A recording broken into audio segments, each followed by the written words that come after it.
जालनामध्ये अतिशय भयंकर घटना घडली। माझ्या रस्त्यावर ट्रॅक्टर कसा आणलास विचारता जुन्या भांडणातून अतिशय भयंकर वाद पेटला आणि लोखंडी रॉडने शेतकऱ्याला जागीच संपवलं।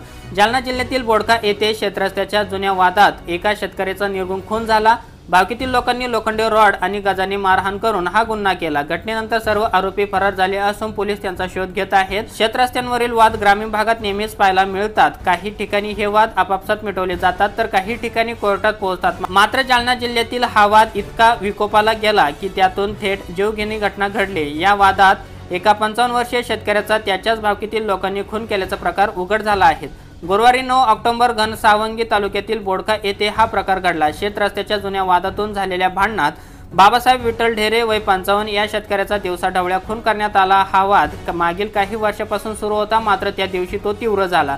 घटनेच्या दिवशी बाबासाहेब ढेरे यांनी आरोपींचा ट्रॅक्टर अडवत हा रस्ता तुमचा नाही, तुम्ही इकडून ट्रॅक्टर घेऊन जाऊ शकत नाही असे सांगितल्यावर वाद पेटला। त्यातून झालेल्या हाणामारीत महादू ढेरे या मुख्य आरोपीने लोखंडी रॉडने बाबासाहेब ढेरे यांच्या डोक्यात वार केला। त्यानंतर इतर आरोपींनी केशव देवीदास ढेरे, देवीदास बापूराव ढेरे, किसन बापूराव ढेरे आणि दिलीप किसन ढेरे लोखंडी गज आणि काठ्यांनी मारहाण केली। यात बाबासाहेब ढेरे हे गंभीर जखमी होऊन जागीच रक्ताच्या थारोळ्यात पडले आणि त्यांचा मृत्यू झाला। बाबासाहेब ढेरे रक्ताच्या थारोळ्यात पडलेले पाहता सर्व आरोपी घटनास्थळावरून फरार झाले। घटनेची माहिती मिळताच नागरिक व मृतांचे कुटुंबीय घटनास्थळी धावले आणि पोलिसांना कळवले। पोलिसांनी तात्काळ घटनास्थळी धाव घेत पंचनामा केला आणि बाबासाहेब ढेरे यांना शासकीय रुग्णालयात हलवले, मात्र डॉक्टरांनी त्यांना तपासून मृत घोषित केले।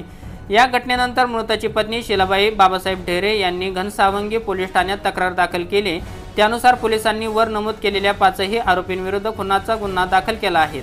घटनास्थळी उपविभागीय अधिकारी सिद्धेश्वर धुमाळ आणि सहाय्यक निरीक्षक केतन राठोड यांनी भेट देऊन पाहणी केली असून पोलीस उपनिरीक्षक रामदास काळे पुढील तपास करत आहेत। सर्व आरोपी अद्याप फरार असून त्यांचा शोध घेण्यासाठी पोलिसांच्या पथकाकडून शोध मोहीम सुरू आहे।